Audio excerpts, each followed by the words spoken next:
Hello, our friends, Evolutionary Energy Arts family. Yeah, hello there. So we hope you guys are doing well.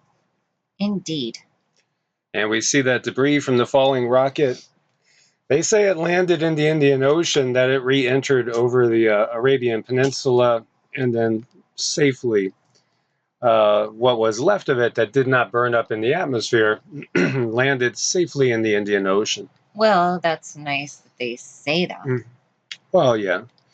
And even if they didn't say that, there still are countries that are objecting, namely U.S., saying this is very, very unsafe. Like, what if they weren't able to? Then it rained down, say, instead of over the Indian Ocean, over Mumbai or something like that, or could have been anywhere. It could have been. It could have been kind of yucky. And what if this is just something to come with all these other things that we have up in the sky? What if this is just one symptom of some more things that are going to fall? That's really concerning because if they couldn't, with all the technology we have, they couldn't really keep a very good eye on it.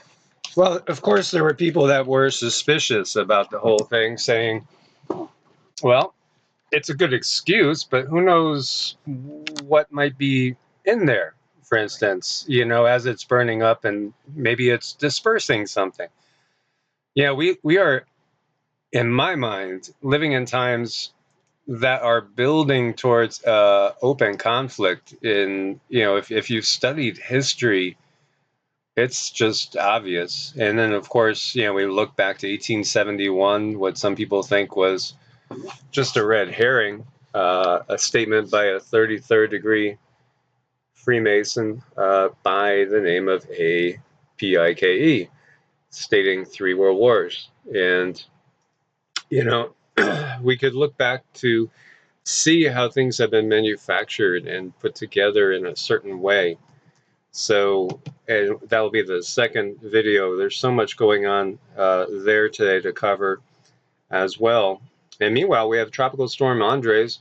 This is the earliest tropical storm on record, developing in the Eastern Pacific, sets the record by a day, formed off the southwest coast of Mexico on Sunday. And, the Atlantic season technically doesn't start until the 1st, but yet, they are going to basically open everything up, get ready, and open for business on the 15th because we've been ahead of schedule, and obviously we've had more storms than typical. Yeah, we sure have. Okay. And then be aware it's going to be a stormy day throughout the South. Texas, Louisiana, Arkansas, into Tennessee, Mississippi, Alabama, hang on. We definitely have severe thunderstorm potential coming on through. Actually, I was looking at the radar, and it looks like it's going to be pretty much on and off thunderstorms. And I talked to our brother David in the UK, who's doing a fabulous job. I want to give you guys an update whenever he gets a chance to do a little more video and show you what he's done. Now, this is a gentleman that has, the ability to live off of what he grows in his apartment. But he did go and rent a piece of land, which he has put in the ground greenhouse. It's underground and above. He is such an inspiration because he needs a cane to walk, and this guy is just amazing. We love him, and we so wanted him to come and get over here and be with us throughout these times because not only is he a good friend, he's amazing and inspirational with what he can do and has done. But he was just saying how over there, and he's in southeastern UK, just on the other side of the channel from France, and just saying how at night it's getting so cold they're going to break the record. He feels a little tired, break the records going back to the Maunder minimum there, and that's a sign of things to come. And think about what that means too. We talked about how the Gulf Stream is slowing down, and it is. That's a sign of it right there too. And of course there's artificial flavoring involved. So be aware, you could have over in this area flooding downpours, hail, isolated tornadoes, damaging wind gusts. You could have 75-mile-an-hour winds, and of course the tornadoes can do a tremendous amount of damage. Jackson, Mississippi, an area that we've been through several times, and we really actually love, like, the area between Jackson and Hattiesburg, although you could feel the potential there for the powerful storms. But they're looking at like 3 to 5 inches of rain, and they already are super saturated. And then over down in Shreveport, 2 to 3 inches of more of rain in an area that's really, really saturated. And, looking at the Texarkana area, it's like the forecast is showing 60-degree temperatures the next 3 days for highs. That seems just a little bit out of the ordinary there. Yeah, it seems like that keeps happening when things aren't supposed to be that cold. Yeah, we're going to have these wild swings, as we've been seeing, and they're just going to get more and more wild. Scientists are warning of a new tsunami threat, which could strike coastal cities such as San Fran very quickly, very quickly. This is a strike slip fault, and there's 2 models here for you to look at. And these are areas where large blocks or slabs of rock in the Earth's crust fall along a fault line and can slide past each other horizontally, which can create extreme rapid tsunami action that can be absolutely devastating. And San Francisco is right in one of those areas. There are other areas around the globe that have this geometry as well, so to speak. And boy, does this remind me of the movie The Day After Tomorrow.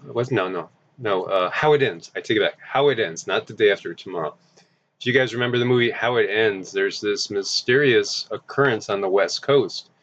And it's just like, it seems to be perhaps volcanic, but then you see fighter jets going overhead and you're wondering, is it volcanic? Was it underwater volcanoes causing a tsunami? Was it a Cascadian and San Andreas faults going off 1, 2, and you never really get that thing answered. The question's never answered, but most definitely the West Coast gets devastated in this movie. And again, predictive programming. And as we've said before, there's so many articles that you can find where it talks about tsunami, BOMBs, and that's a declassified documented thing that was actually being worked on back in World War II. And now they have these mini NUKES that can potentially mimic exactly what we would expect to happen if we did have Cascadia and the San Andreas go off, boom, boom. And that would be boom, boom, out go the lights. It would. Boom, boom, out go the lights. And meanwhile, more than halfway through spring, we have snow covering Montana prairies. Wow. There's something so peaceful about the snow. It really is. But as we saw, these storms can be deadly. And we remember what happened in Texas and Arkansas, Oklahoma. And the Dutch are reporting thundersnow as German cities record their first May snowfall in over half a century. Wow. Summer's just around the corner. It's still snowing across Europe. Yes, this is part of the changing times, and yet we still have Gil Bates. Yes. Somebody came up with just switching those 2 letters. Gil Bates. I love it, yes. really. Thank you. Brilliant yes. idea. And I'm not sure if it was Knowledge 2020 that did that, or I know one of our family members did that. And so, meanwhile, you have these billionaires that want to spray the sky. I mean, look at, I'm just staring out at cloud nucleation here that is going to be with us all week. I don't think we need to be spraying the sky anymore. But then, of course, that's me. And I guess these brilliant billionaires of the world, they just know better than us, don't they? Of course they do.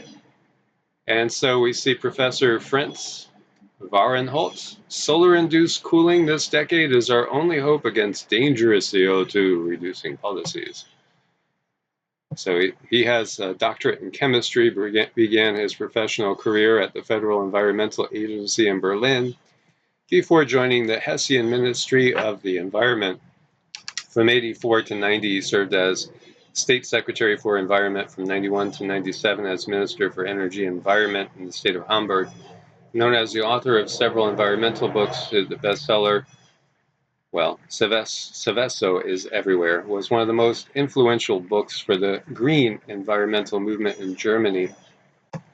In 2012, together with geologist Sebastian Luning, published The Cold Sun While the Climate Crisis Why the Climate Crisis Isn't Happening, a book asserting that climate change is driven by variations in solar activity.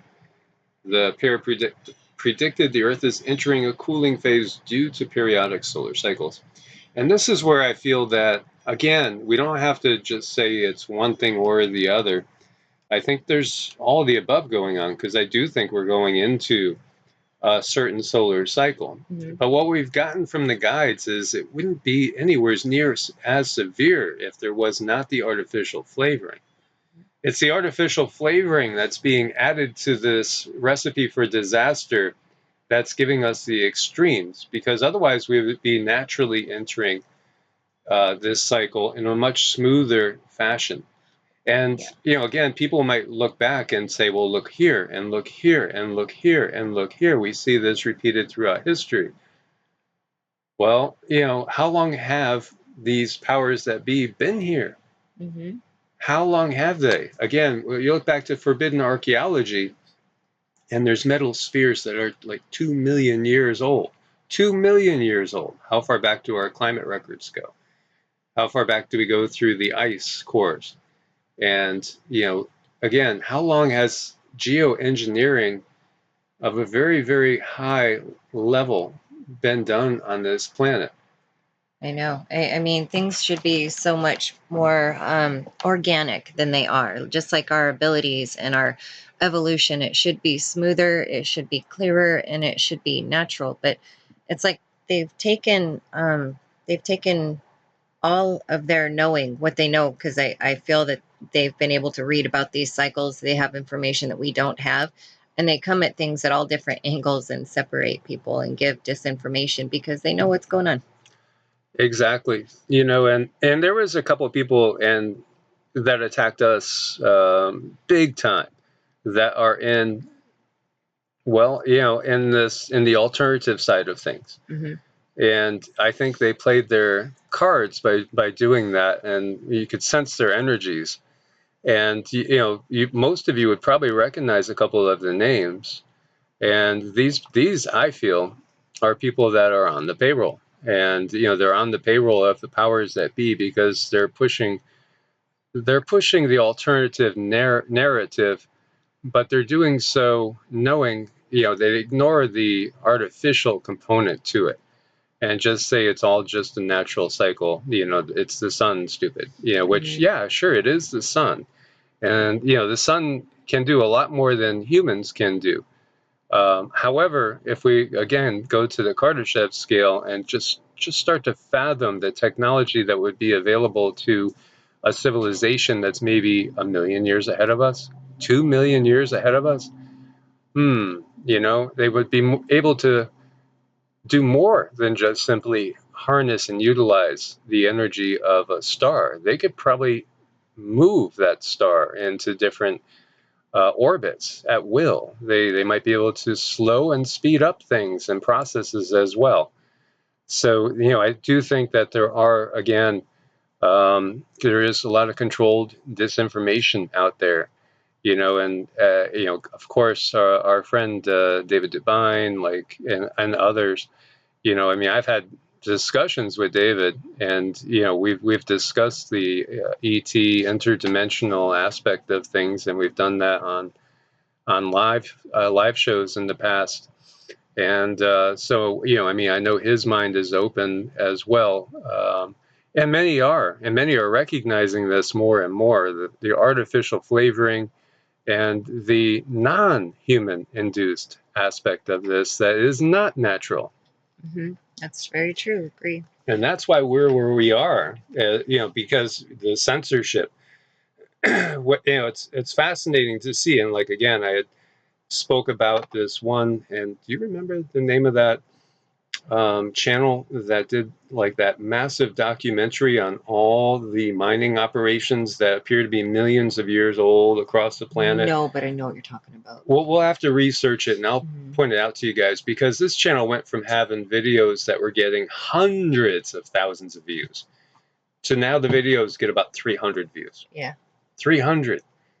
How could that be? All of a sudden, if you got 500,000 people that are looking forward to learning about this stuff, and then all of a sudden, no, there's only 346 people that care now. Yep. Yes. We know what's going on there. We do know what's going on in the bigger picture of things. And so there was a maritime warning off of the Jersey Shore because of this massive waterspout. Barnegat Bay, I know it well. Wow, the activity that we're seeing is intense with the weather. So this is basically, it's kind of like a tornado on water. And there's video here for you to see it, but yes, certainly could cause some issues if you're out in a boat near that. Meanwhile, heavy flooding and rain hitting Oman as, again, the desert liquefies and turns into raging rivers. And the lightning, which will be sending our positive vibes out, I'm sure, all day today, to avoid lightning strikes for everybody. And as we shared before, the last time we had the storms roll through, lightning struck about 35 feet away from us and took out a pole, a power pole. The power lines came down about 5 feet away from the truck. It was pretty intense. It was, yep. And lightning strike kills 43 goats in India. We've seen this time and time again. I'm almost amazed. I really do think there's guardian angels that are protecting people. I wonder why they don't protect the goats as much. I know. And lightning strike kills an elephant in Thailand too. And we still have more meteors going by. We have a meteor fireball, or whatever it really is, flying across the greater Antilles. This was spotted in Puerto Rico. They all kind of look the same. Then they all seem to flash up, and then where'd they go? The sun is getting more active. It was interesting too, because I saw some articles talking about how blank it is. But look at this. Does that not look like wave action? And when you think about it, we are always, the Earth is always basically getting barraged by these solar winds, and it is like wave action. As we saw that M class, that 3.9, and we see there's more there. You have one that's touching on an M class, and others that look to be in the C class. When will the X come? When will we see an X class flare? And I hope it's when people are as prepared as possible, because, again, boom, boom, out go the lights. That potential is most definitely there. Definitely. And so the Schumann, after going absolutely bonkers for days on end, is actually a little calm today. You see the power is just 10. So I wonder, how is everybody feeling out there? Let us know what you feel like today as compared to maybe the last 3-4 days or so, because we had so many emergency contacts from people. It was just incredible. I mean, people that were just sort of losing it, just energetically. And I know, a lot of this is most definitely related to the energy that's incoming, and also, Mother Earth, she's raising up, and she is processing her stuff that she needs to process and letting go of that which she needs to let go. And she's going to rise up with or without us. It's up to us to make that choice, and, to stand strong and process the things that we need to process. Here we see strange UFO activity around Mount Popo. Numerous bright flashes of light are recorded many times in the last 2 months, and they're bringing up the UFO phenomenon. And I've seen this time and time again. When there's volcanic activity, so often there's strange UAP, unidentified aerial phenomenon, UFO phenomenon. So my question is, are they just watching, or are they initiating Are they artificially flavoring something? What do you get? You know, it's kind of strange. There's something there being cloaked because I'm not getting any clear answers, and that's the one thing I know to know that's happening when I don't get clear answers is somebody's covering up information. So Yeah, so again, when we're talking about these beings that can have very advanced technology, is it that they go to check out and watch the eruption, so to speak, the activity, or do they initiate it, plain and simple? I'm kind of feeling like they initiate it because of the cloaking that they're doing. They don't want somebody to know something. And that's why this channel is where it's at, and why it gets suppressed, because we're truly calling it as we see it, irregardless of whatever the outcome is. By the way, Jeff Bezos is building a super yacht, so big it needs a support yacht with a helipad. Yeah, he's trying to do his best Terminator look there. He's doing so. Bezos Terminator, man. Yes. So yeah, isn't that incredible in this world? He's worth 177 billion per Forbes. Mm-hmm. Wow. 177 billion. And to me, I don't think there's any way you could justify that. And I know that will offend some that, believe we should be able to strive to, accumulate as much wealth as possible because that's the American way. I don't really think that things are supposed to be that way, because what that is it's hoarded resources. And I always look at things from a karmic point of view. If one individual is hoarding those types of resources while people are starving, while people are dying of sickness, that just a small amount of money, just a small amount of money could buy supplies, whatever's needed, purify water, things like that, grow food, provide shelter. It feels like there's some serious karmic debt going on there. Yeah, it does. It doesn't feel right at all. I mean, that's enough to fix entire countries. Mhm. It's just incredible. The system that's on the earth is not a system that, say, people like Yeshua, Jesus would endorse. No, it's not. Yet we see over 1 billion people would say that they are Catholic. Over 1 billion. And the riches that the Vatican has, for instance, could solve a lot of problems. And I used to have to defend that position against family members, that would be, well, they do a lot of good, they do a lot for charity, but look at the riches. Don't you think they could do better? Scientists study the mysterious behavior of cats sitting on squares. Cats love sitting on any square object. Is it some primordial instinct? And exactly how intelligent are cats? Because for one, they could see into the other side pretty well. They could see into the astral very well. And many times you'll see your cat look at something that's not there and either run away or hiss or do something that shows that they're seeing something that you may not be able to see, but they see it. Mm-hmm. Well, yeah, if you see your kitty meowing in a certain corner, you best sage that corner. Yeah, so they do seem to be attracted to it. And there's a little video there. It's really curious because they've done some tests. I think animals in general are way more intelligent, way more feeling than people give them credit for. They're just operating with different equipment than we are. Yep. And I thought this was cool. Another quote-unquote optical illusion. There you have it. It looks like the ship is floating above the sea. Is it just a cloud bank, though, ahead of it that's making it look that way? Interesting. It's all relative to the cold air denser than the warm air, bending the light. Or is there some magic going on here? Don't know. I'm just not sure about that one. That one feels a little weird. Yeah, there's been a lot of these weird ones out there. So, guys, thanks for being part of the family. Thanks for your support on Ko-Fi and Patreon. Anybody that needs to make an appointment, it's evolutionaryenergyarts@gmail.com or EEARTS@protonmail.com.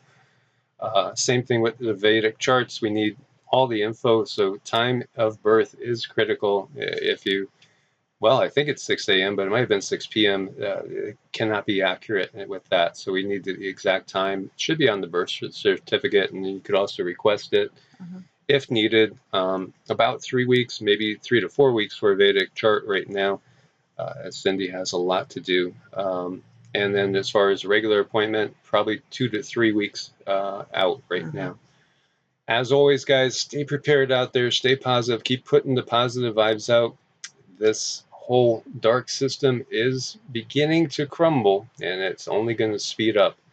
God bless, and namaste. Namaste.